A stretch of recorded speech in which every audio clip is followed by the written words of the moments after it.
Hello, good evening, good morning, good afternoon, whatever time you're watching this video or listening to this call. I'm super excited about this specific video because it's one of the most things I've had to talk to people about. We're talking about 5 things you shouldn't add to your CV. And these things are not because they're not important or they are not part of you or things that pertain to you, but because there's something called the recruiter biases. So a recruiter bias is just the recruiter's personal or objective feelings, attitude, reactions to certain things that can limitate, make, or mar your application process. So your CV is a gateway to landing your dream job. But did you know that some things can actually hurt your chances, not because they are bad, like I said earlier, but because of recruiter biases? So, what are these things? Let's jump right into them. The first one is too much personal information. Ha, my sister, my brother. CV is not Instablog Niger, is not just lover, it's not the place you list irrelevant information.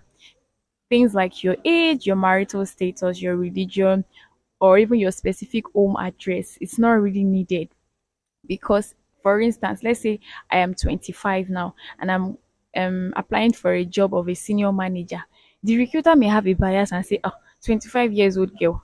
How many years have you lived that you want to be a senior manager? I beg shift one side, Jerry. Let me look for somebody that is 40 or 30 or 55, right? Also your status, marital status, single or married. Like some jobs now, they feel like if you're married, you won't be able to give your 100% to the job. So it can lead to the recruiter saying, you have the right experience, but because you are married now, you may be having children, you may get pregnant now, and then you have to go for maternity, and then it can disrupt our own planning and how we get make more money for the company. So it can hurt your application process. Another thing is your exact location. So in my CV, I just put Lagos, Nigeria. I didn't put the specific place that I live. This is because, like I said earlier, recruiter biases. If I, for instance, I work in Ikoyi and I currently stay in maybe Bega, Bega, or no, that's closer. Maybe is it Ojodu? Yes, Ojodu Bega. The recruiter will be like, this woman, she's leaving far, she'll be coming late for work, and then this can hurt your chances of getting that job because of these recruiter biases. Other things you need to avoid is like your weird email addresses. Some people, their email is sexylovelyjoy@gmail.com. No, that's not professional. It can be a turn off for your recruiter. They can just open your CV and you have the experience and everything they need, but because of that email, they say no, this girl is not serious. So you have to get a professional email for yourself. Use your name, your surname, or your middle name, something that represents you as a serious minded person, right? Also is religion and state, yeah, all of these things, they can cause recruiter bias. They don't need it for your job, except they specifically state otherwise that you add it to your CV. If they don't state it, please do not add them. Just be as objective as possible. Just be simple in your CV, right? Next is unnecessary work experience. So if I'm applying to be a marketing manager in an FMCG and maybe 5 years ago, I worked in a school. After I worked in a school, I also worked in an advertising agency. I also worked in a sales team and marketing team and all of that before I will now want to switch over to the next level of my career. You see, that role I did when I was a teacher is not relevant to this specific role. That work experience is not relevant to this. It's just going to add more pages to my CV, just going to make my CV look more lengthy and all that. But no, that work experience is not qualified, you know it's not going to qualify me for this job. So what I need is jobs that are related roles, except you are just starting out, you're an entry level person, you just finished NYC or you just graduated from the university and you're applying for your first job. That's when you can add things like this, because you just need to fill up the spaces on your CV. But if you're an entry level person, 2 years, 3 years into work, 4 years, you need to put only relevant things. Put relevant things in your CV so you don't waste your recruiter's time. Focus on the relevant position that you're applying for. Next is false information, because I work on people's CV a lot. I once worked on a guy's CV.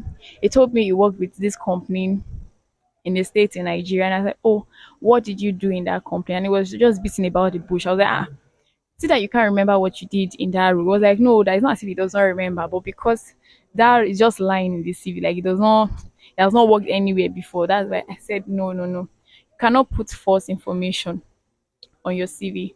Anything that is not legit, anything that is not true, don't add it. Because some employers or recruiters tend to verify information, and if you get caught, it can hurt your reputation on the long run. And then don't exaggerate your skills. If you know you're just starting out, let them know from your work experience that you're just starting out. Don't lie that you worked somewhere. You can work in your mom's place. That is somewhere that you worked. But if it's in another company that you just formulated in your head, it's absolutely incorrect for you to do that. Next is overly long CV. Ha. If you're a recruiter and then you post out a vacancy, or maybe let's say LinkedIn, and then you have over 100 applications in 1 hour, obviously nobody's going to sit there and be reading all the lengthy things that you're writing because it's time consuming, and your recruiter is a human being that gets tired. Blood and water flows through them. So you need to keep it short and simple. You can't be an entry level person and your CV is 6 pages, 3 pages. What's the experience you have that you're putting 6 pages? So when you have like 5 years experience, what will you now put?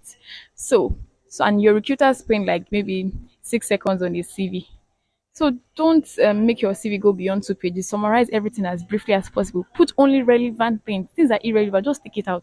Don't try to pad it up and make it look exaggerated. It's not because you have 5-page CVs that they would employ you, except they see something tangible in your work experience. So anything that needs to be simplified, simplify. Your long sentences, make them shorter.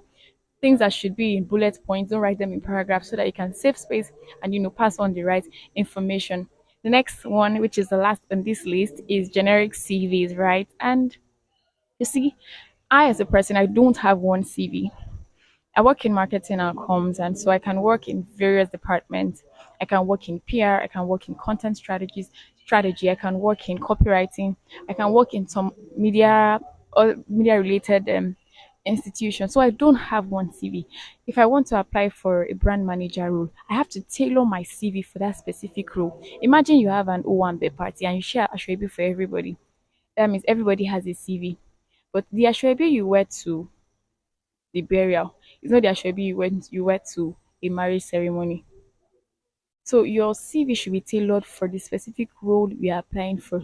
If you are a teacher, if you're a teacher and then they are looking for a primary school teacher, but you've worked in a secondary school, you need to tailor your CV to show that okay, even though you worked in secondary school, some of the things you did in that secondary school can still be translated to primary school.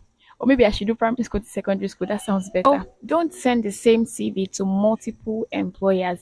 You send once the same CV, send it to MTN, send it to Glue, send it to Nine Mobile, send it to Ethel. No, your CV should be tailored specifically for the role and for the organization that you're working with. In fact, I recently came across a job application, and in the job description and the vacancy post, they gave a sample of how they want your CV to be structured. So if you have a specific kind of CV, you cannot just submit what you have. You have to adhere to the company structure, the organization's own template for the CV. So we've come to the end of this short class, and then I'm just going to give you a recap.